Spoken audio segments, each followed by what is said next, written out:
In the winter season, around December 25th, the people celebrated the winter solstice. And so the winter solstice would come about somewhere from December 21st all the way to around January 6th or so. And so the people of the North would celebrate different holidays, have different occasions based upon the winter solstice. In the wintertime, there is a period where there is no light. You are literally in darkness 24 hours of the day. And this stretches for a period of time. Now, could you imagine if you're living in Alaska or living in Canada or living in Norway and you don't have central heating and the cold is outside, it's darkness around you. People are dying from disease. It's a terrible time, and every family would probably lose somebody, or they would know of somebody dying from the cold and disease during that season. This is the winter solstice. And so when the sun starts to come out, the people now are looking at the sun as a life-giving force. And so during that time, a number of ceremonies were held in northern countries. In the far north was the Feast of the 12 Nights, which stretched from December 25th to January 6th. Also in ancient Greece, there was the Bacchanalia, which was held for their god Bacchus, the god of wine and sport and play. The Romans had the Saturnalia for their god Saturn, their main sun god Saturn. And so you find during these times that the people held ceremonies in the north. They would burn bonfires. The light was important, the fire, because the fire represents the light, the life-giving force for those who worship nature. Also in the north, they recognized that there was one tree that despite the cold would still remain alive, the evergreen tree, the fir tree. And so in some cases they would take this fir tree, believing that there was powers of life within the tree, and they would put it in their homes, set it there and put a light on the top of it, or burn them in the front, or they would make mistletoes and put them over their doorways, a type of what we would call ta'weez or tamima. It is an amulet, and they would hang the amulet over their doors, hang the amulets in their home, hoping that this fir tree, that this so-called life-giving force would protect them from the danger of the winter. And so their ceremonies developed around this. And this went on for hundreds of years. We also find in the ancient northern countries, and the Druids of the north, they carried out special ceremonies surrounding the mistletoe and surrounding the fir tree and the beliefs, and they would meet within circular areas. And they had a secretive cult that spread throughout the far northern countries. One of the interesting individuals, and you can look this up if you can find it in the dictionaries or encyclopedias, is a man called Mithra or Mithras. This is a very mysterious character. And when you look at history, you find that this individual called Mithra was born on December 25th. His day of the week was the 7th day of the week, that we still call Sunday. He was supposed to be the son of the sun god himself, and they had a special sacrament made up of bread and wine, and they would make this drink during this time, and supposedly he died for the sins of the people. Sounds familiar, doesn't it? But when you try to find Mithra or Mithras in the encyclopedias, they, through state intervention, erased the name. Why is this? That is because after the time of Jesus, Isa alayhi salam, when the message began to spread and they went north, and you'll see within historical writings that Barnabas, one of his disciples, met a man named Saul or Paul, who later called himself Paul.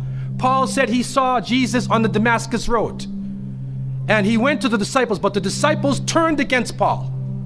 Only Barnabas stayed with him. But when Paul and Barnabas went into Greece, Barnabas left him. Now, what is the reason why they all left him? What are the concepts coming through Paul? Many people say, well, they left him because he was Saul before and he used to torture the early followers of Isa alayhi salam. But also you can see, and if you look at present day Christianity, that most of the concepts of the Trinity, of the blood sacrifice, the original sin, and most of the concepts which relate to more than one God are coming through Paul. The preachers are quoting Paul sometime more than Jesus during their sermons. And so Barnabas left Paul. And somewhere in the early days, in Rome or Greece, somewhere in that area, those missionaries who were teaching the teachings of Jesus, Isa alayhi salam, met with this force coming from the north. And so you will see in ancient Roman history that in some cases the Roman emperor would go out to the Colosseum and the gladiators would be fighting each other and everybody's cheering for the gladiators. Sounds like one of our football games. They would go to the Colosseum, right? And the gladiators would fight. And then if one of the gladiators was down, and they would look at the emperor, should I kill him or not? And if he wanted to kill him, he would say, he would go like that, right? You know, that sign down. If he said keep him alive, he goes like this. You know how we use it today? Yes. Okay? He gives that sign. Okay? One of the terrible things happening during these rituals at the Colosseum is that they would bring the Christians out, literally men, women, and children, and feed them to hungry animals. They would take a hyena or a wolf or a lion and get it hungry and crazy and beat it and throw raw meat at it and then send it out on the people, and they would literally cheer and watch as the animal ripped the bodies apart. This is a terrible culture. Tear the bodies apart. And so somewhere along the line, somebody who couldn't take the torture, who felt that maybe we can win these people over, made a compromise. And you start to see changes going on from the early part of the Christian era in Southern Europe, where the major ceremonies held by the nature worshiping people are combined with Christian names and Christian ceremonies, and therefore what comes forth to us is a mixture with the two streams coming together, where you get a monotheistic name or a monotheistic character with a pagan ceremony.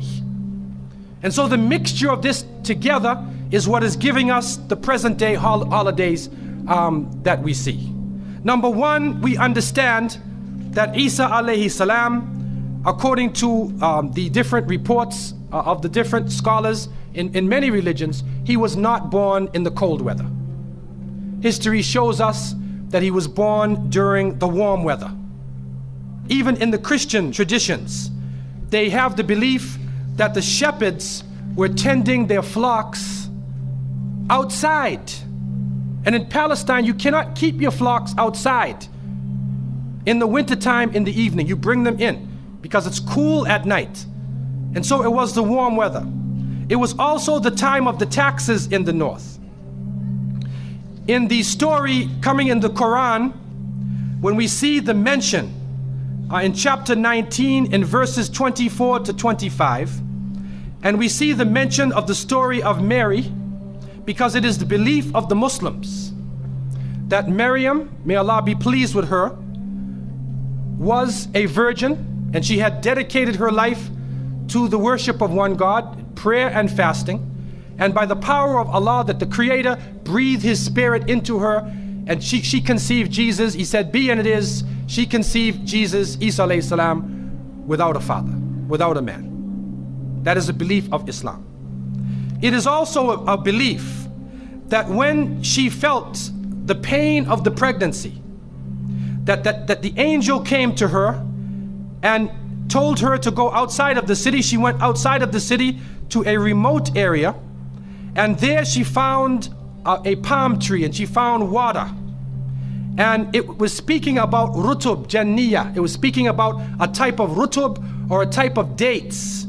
And those who know, who have lived in the desert area, know that when the dates become ripe, when you start to see the color of the dates change, because dates are not brown, you know.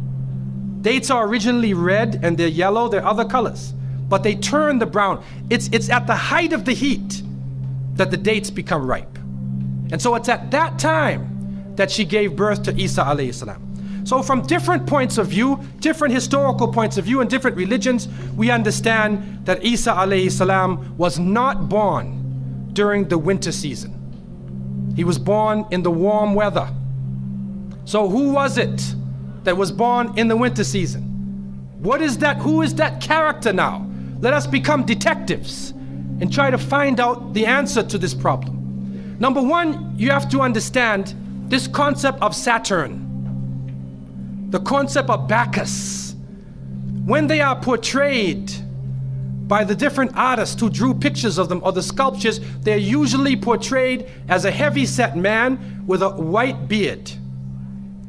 And when in the Sistine Chapel, Michelangelo drew his picture, you could see the long flowing beard, and there are actually pictures of this man on a sled being drawn by snakes with wings.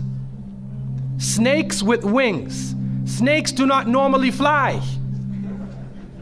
But in this case, the snakes have wings, and the heavy-set man is on his sled being drawn by these flying animals. Sound familiar to you now, doesn't it? He's being drawn by the flying animals. He's performing miracles. He's coming out on December 25th, which is not the birthday of Isa alayhi salam, has nothing to do with Christianity. It is the time of the Bacchanalia and the Saturnalia, and he is representing riotous fun, drunken reverie. And so what happens on Christmas, the Christmas season, especially in America, people today are not even thinking about Isa alayhi salam. They're not even thinking about Jesus. They're looking how they can get drunk. On Christmas, what is going on? In the Caribbean and many parts, if they offer you a Christmas pudding or Christmas pie or Christmas drink, watch out. Because it's probably laced with rum or wine. That's the spirit of the season. Now this riotous occasion that was going on went so far that the Christian church banned it.